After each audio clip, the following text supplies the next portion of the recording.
बोले शंकर भगवान की जय। महात्मा नंदभद्र के सारभूत विचार तथा उनके द्वारा सत्यवर्त के नास्तिकतापूर्ण विचारों का खंडन। नारद जी कहते हैं, अर्जुन, अब बहुदक स्थान की एक अद्भुत कथा सुनो। काम रूप में जो बहुदक नामक कुंड है, वह इस तीर्थ में आकर भली भांति प्रकट हुआ है, इसलिए इसे बहुदक कहा जाता है। महात्मा कपिल ने बहुत वर्षों तक तपस्या करके यहाँ एक सुंदर शिवलिंग की स्थापना की है, जो कपिलेश्वर के नाम से प्रसिद्ध है। अर्जुन, नंदभद्र नामक के एक वाणिक थे, जो तीनों समय बड़े आदर के साथ कपिलेश्वर लिंग की पूजा किया करते थे। वे साक्षात दूसरे धर्मराज की भांति समस्त धर्मों के विशेषज्ञ थे। धर्मों के विषय में जो कुछ कहा गया है, उसमें कोई भी ऐसी बात नहीं थी जो नंदभद्र को ज्ञात ना हो। वे सब के सब सुहृदय थे तथा सभी हित साधन में संलग्न रहते थे। उन्होंने मन, वाणी और क्रिया द्वारा इस परोपकार धर्म का आश्रय ले रखा था। संसार में ऐसा कोई धर्म ना तो प्रकट हुआ है और ना होने वाला है, जो सब अवस्थाओं में सर्वथा निर्दोष हो। इस निश्चय पर पहुँचे हुए नंदभद्र ने इस विशाल धर्म समुद्र का सब ओर से मंथन करके जो सार तत्व ग्रहण किया था, उसे बतलाता हूँ, सुनो। नंदभद्र जीविका के लिए वाणिज्य को ही श्रेष्ठ मानते थे और उसी को अपनाया करते थे। उन्होंने थोड़े से काठ और घास फूस से अपने रहने के लिए घर बना रखा था और सब लोगों की भलाई के लिए वे थोड़ा सा ही लाभ लेकर व्यापार करते थे। उनके क्रय विक्रय की वस्तुओं में मदिरा सर्वथा वर्जित थी। उनके यहाँ ग्राहकों के साथ भेदभाव नहीं किया जाता था। झूठ और कपट का तो वहाँ नाम भी ना था। वस्तुओं के आदान प्रदान में वे सबके साथ समतापूर्ण बर्ताव करते थे। बिना छल कपट के दूसरों से खरीद की वस्तु लेकर उसे बिना किसी धोखाधड़ी के वे सब लोगों के हाथ बेचते थे। यही उनका श्रेष्ठ व्रत था। कुछ लोग यज्ञ की प्रशंसा करते थे, परंतु नंदभद्र ऐसा नहीं मानते थे। उन्होंने यज्ञ में आए हुए कुछ दोषों को लक्ष्य करके ही ऐसी धारणा बनाई थी। तथापि वे श्रद्धा पूर्वक देव पूजन, नमस्कार, स्तुति, नैवेद्य, निवेदन आदि यज्ञ की सारभूत बातों का सदा ही पालन करते थे। कोई कोई सन्यास की प्रशंसा करते हैं, परंतु नंदभद्र उनमें से सहमत नहीं थे। उनका कहना था कि जो विषयों का बाहर से त्याग करके मन के द्वारा पुनः उनको ग्रहण करता है, वह गृहस्थ और सन्यास अथवा इहलोक और प्रलोक दोनों ओर से भ्रष्ट होकर फटे हुए बादल की भांति नष्ट हो जाता है। सन्यास का जो सारभूत उत्तम तत्व है, उसका आदर तो नंदभद्र भी करते थे। वे किसी के कर्मों की निंदा या प्रशंसा नहीं करते थे। अनेक भिन्न भिन्न मार्गों में स्थित हुए लोगों को चंद्रमा की भांति तटस्थ रहकर लीला पूर्वक देखते थे। किसी के साथ ना उनका द्वेष था, ना राग, ना अनुरोध था, ना विरोध। पत्थर और स्वर्ण को वे समान समझते तथा अपनी निंदा और स्तुति में भी समान भाव रखते थे। वे स्वभाव से ही धीर थे, संपूर्ण भूतों से निर्भय रहते थे। अपनी आकृति ऐसी बनाए रखते थे मानो अंधे और बहरे हो। कर्मों के फल की उन्हें कोई आकांक्षा नहीं थी, अतः वह कर्म उनके लिए भगवान सदाशिव की आराधना बन जाता था।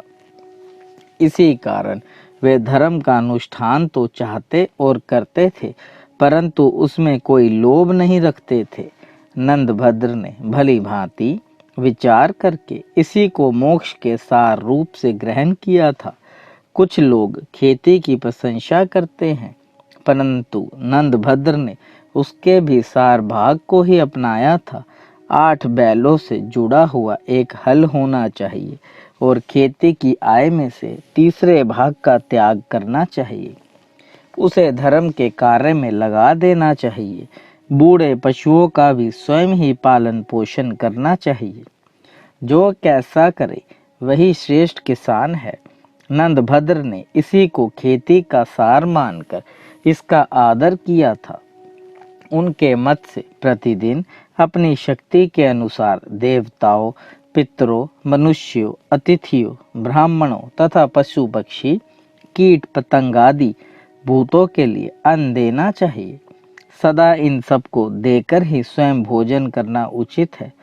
कुछ लोग ऐश्वर्य की प्रशंसा करते हैं, परंतु नंदभद्र उसे भी प्रशंसा के योग्य नहीं मानते थे, क्योंकि ऐश्वर्य के मद से उन्मत्त हो मनुष्य दूसरे मनुष्यों को दास बनाकर उनका उपभोग करते हैं।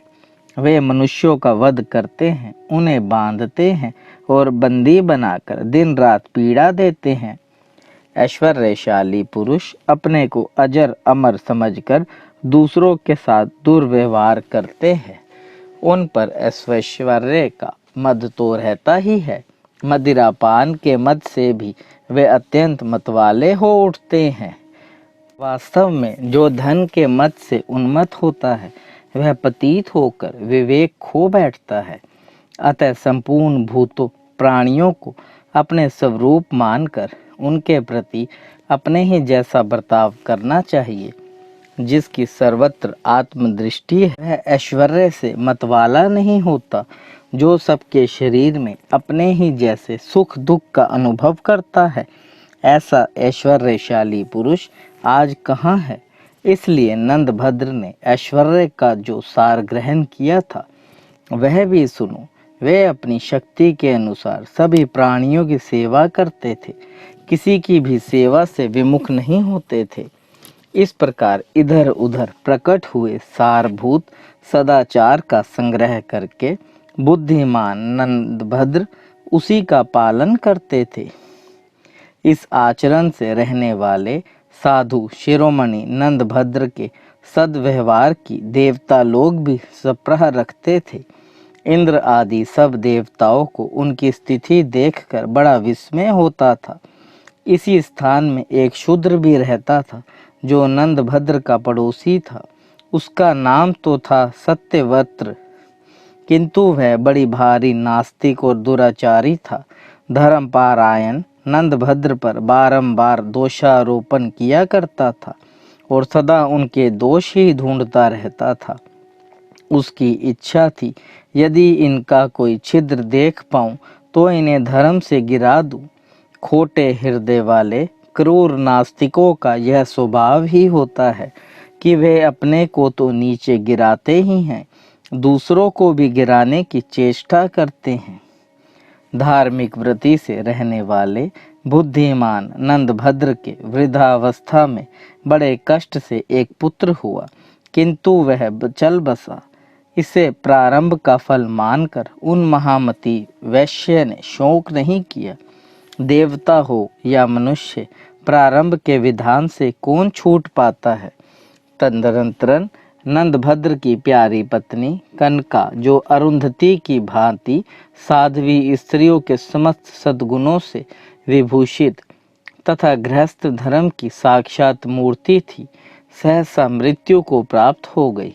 नंदभद्र जितेंद्रिय थे, फिर भी पत्नी के न रहने से गृहस्थ धर्म का नाश होगा, यह सोचकर उन्हें शोक हुआ। नंदभद्र का यह अंतर देखकर सत्यव्रत को बहुत दिनों के बाद बड़ी प्रसन्नता हुई।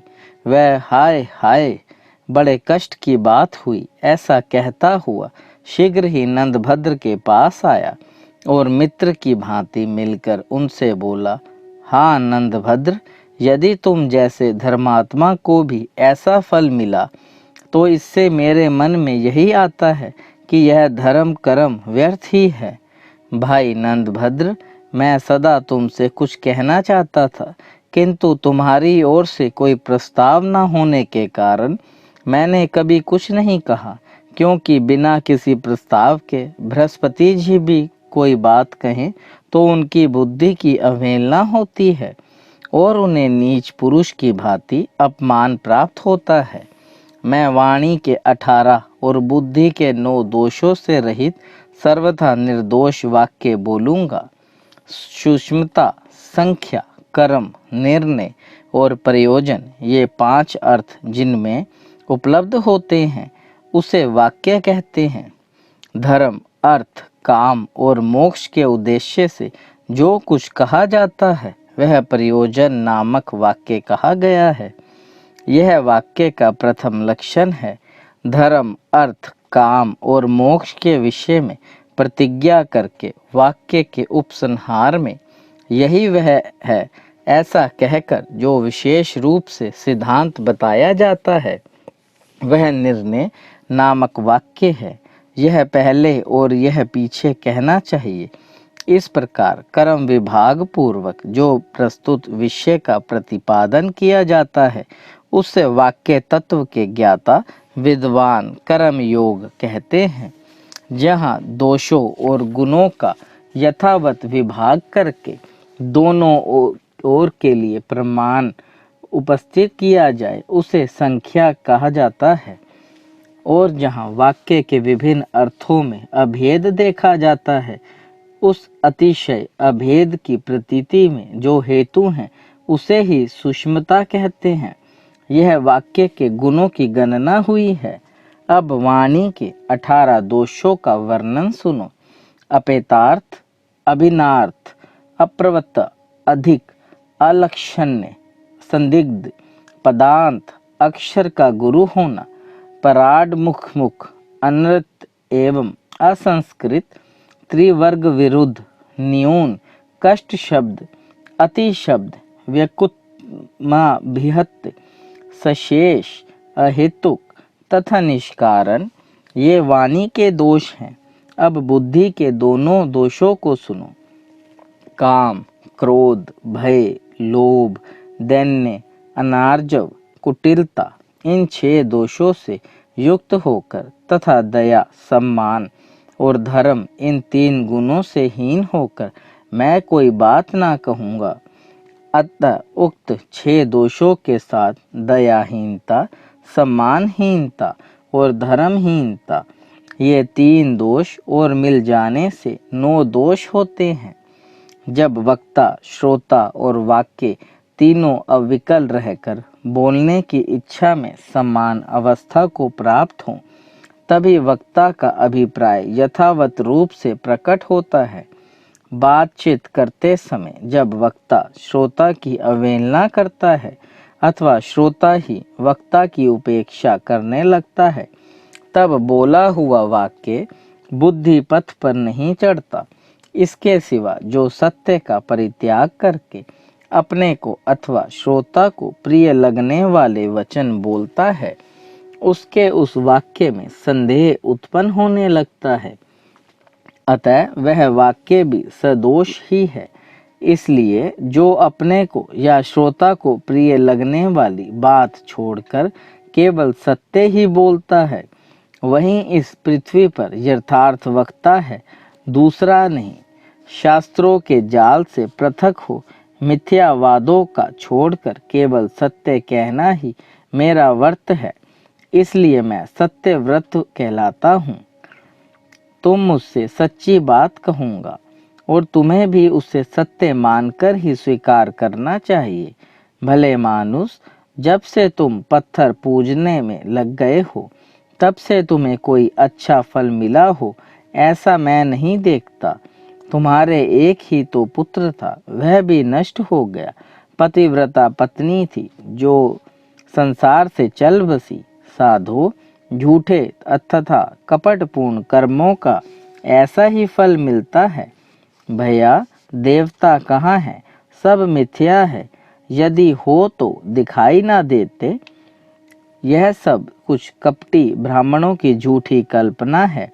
लोग पितरों के उद्देश्य से दान देते हैं। यह देखकर मुझे तो हंसी आती है। मेरी दृष्टि में यह अन्न की बर्बादी है। भला मरा हुआ मनुष्य क्या खाएगा? मूर्ख एवं नीच ब्राह्मण जो समस्त संसार की सृष्टि का अनेक प्रकार से वर्णन करता है, उसमें भी जो यथार्थ बात है उसे सुनो। संसार की सृष्टि और संहार ये दोनों बातें झूठी हैं। वास्तव में यह जगत सत्य है और इसी रूप में सदा बना रहता है। यह विश्व स्वभाव से ही सदा वर्तमान रहता है। ये सूर्य आदि ग्रह स्वभाव से ही आकाश में विचरण करते हैं। स्वभाव से ही निरंतर वायु चलती है। स्वभाव से ही मेघ पानी बरसाते हैं और स्वभाव से ही बोया हुआ धान्य जमता है। स्वभाव से ही पृथ्वी स्थिर है। स्वभाव से ही नदियां बहती हैं। स्वभाव से ही पर्वत अविचल भाव से सुशोभित हैं और स्वभाव से ही समुद्र अपनी मर्यादा में स्थित है। स्वभाव से ही गर्भवती स्त्री पुत्र पैदा करती है। स्वभाव से ही ये बहुतेरे जीव उत्पन्न होते हैं। जैसे स्वभाव से ही लोग टेढ़े होते हैं, ऋतु से स्वभाव से ही बैरों के कांटे पैदा होते हैं, उसी प्रकार स्वभाव से ही संपूर्ण जगत प्रकाशित होता है। इसका कोई प्रत्यक्ष दिखाई देने वाला करता नहीं है। इस प्रकार स्वभाव से ही संपूर्ण लोग स्थित हैं। ऐसी अवस्था में भी मूर्ख मनुष्य इस विषय को लेकर मतवाले की भांति व्यर्थ मोह में पड़ा रहता है। धूर्त योग इस मनुष्य योनि को भी जो सर्वश्रेष्ठ बतलाते हैं, इसकी भी पोल खोलता हूँ। सुनो, मनुष्य योनि से बढ़कर दूसरी किसी योनि में कष्ट नहीं है। मनुष्यों को जो कष्ट है वह हमारे शत्रुओं को भी ना हो। मनुष्यों के समक्ष क्षण क्षण में शोक के सहस्त्रों स्थान आते हैं। यह मानव योनि क्या है? बंदी ग्रह है। कोई बड़भागी पुरुष ही इससे छुटकारा पाता है। ये पशु पक्षी कीड़े मकोड़े बिना किसी बंधन के सुखपूर्वक विहार करते हैं। इनकी योनि अत्यंत दुर्लभ है। ये स्थावर वृक्ष पर्वत आदि कितने निश्चिंत है। पृथ्वी पर इन्हीं का सुख महान है। अधिक क्या कहें? मनुष्यों की अपेक्षा अन्य योनियों में उत्पन्न होने वाले सभी जीव धन्य हैं। कोई स्थावर है, कोई कीड़े हैं, कोई पतंग है और कोई मनुष्य आदि जीवों के रूप में उत्पन्न हुए हैं। इसमें स्वभाव को ही प्रधान कारण समझो। पुण्य और पाप आदि तो कल्पना मात्र है। इसलिए नंदभद्र, तुम मिथ्या धर्म का परित्याग करके मौज से खाओ पियो खेलो और भोग भोगो। पृथ्वी पर बस यही सत्य है।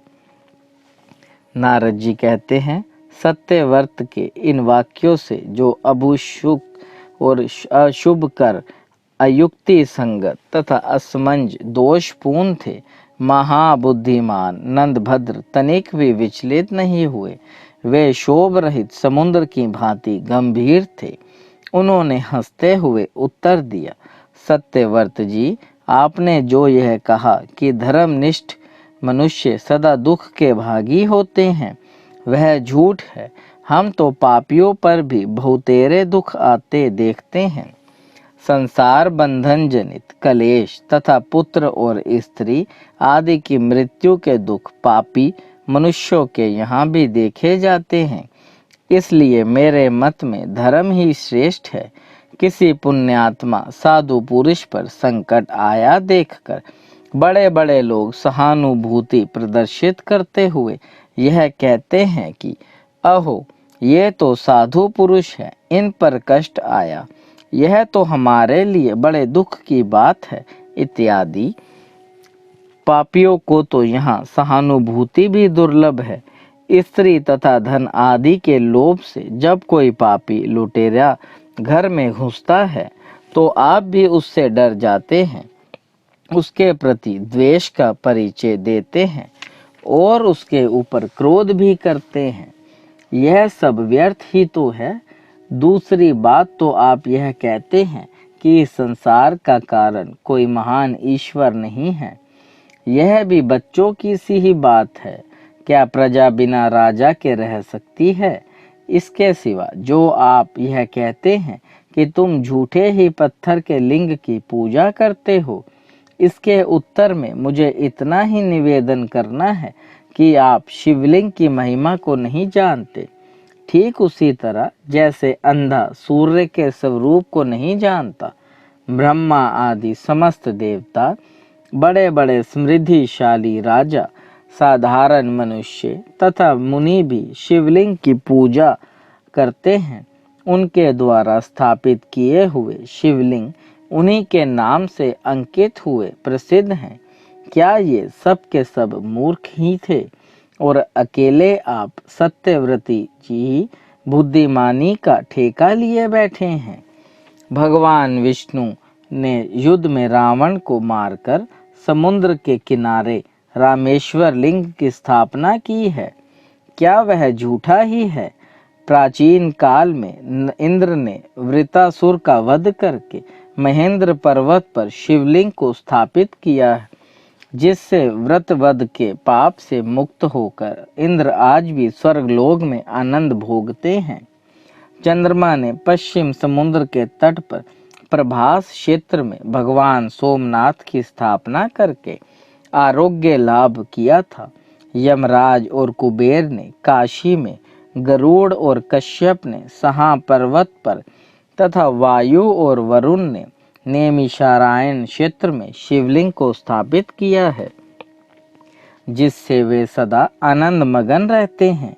इसी स्तंभ तीर्थ में भगवान स्कंद ने कुमारेश्वर लिंग की स्थापना की है। क्या वह समस्त पापों का नाशक नहीं है? इसी प्रकार अन्य देवताओं, राजाओं और मुनियों ने जो जो शिवलिंग स्थापित किए हैं, उनकी गणना करने में मैं असमर्थ हूँ। भूलोकवासी, स्वर्गलोकवासी तथा पाताल निवासी भी शिवलिंग के पूजन से तृप्त होते हैं।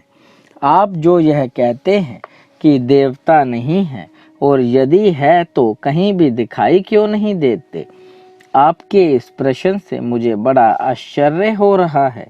जैसे दरिद्र लोग द्वार द्वार जाकर कुल्थी मांगते हैं, उसी प्रकार क्या देवता भी आपके पास आकर याचना करें? भैया, आप बड़े बुद्धिमान हैं। आप जो चाहते हैं उसकी सिद्धि तो आपके गुरूर में ही रहती है। यदि आपके मत में सब पदार्थ स्वभाव से ही सिद्ध होते हैं, तो बतलाइए, कर्ता के बिना भोजन क्यों नहीं तैयार होता?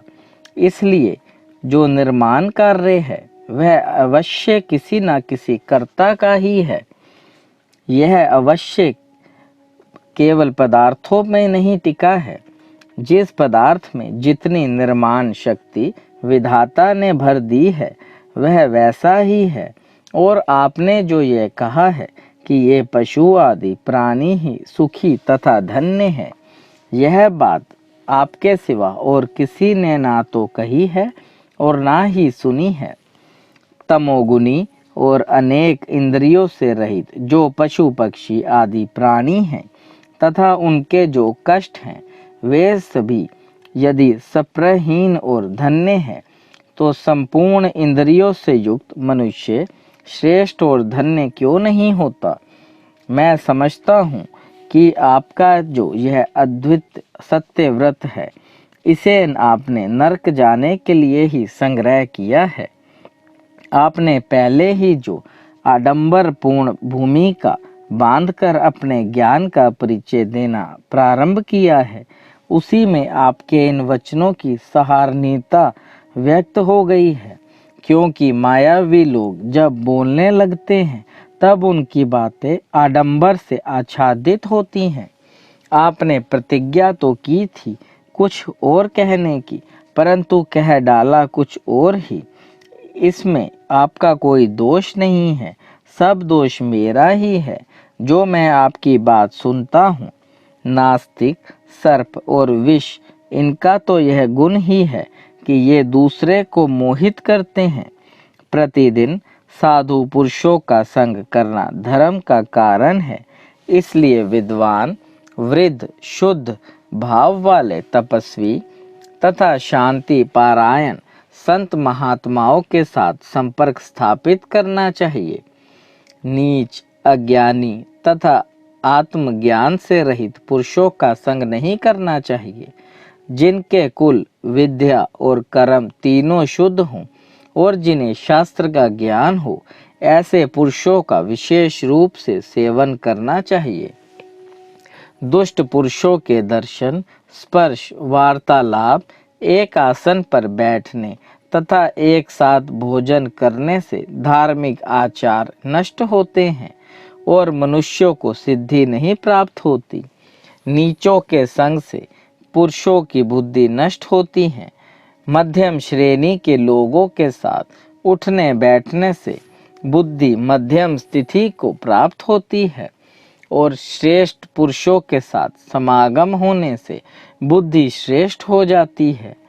इस धर्म का स्मरण करके मैं पुनः आपसे मिलने की इच्छा नहीं रखता, क्योंकि आप सदा ब्राह्मणों की ही निंदा करते हैं।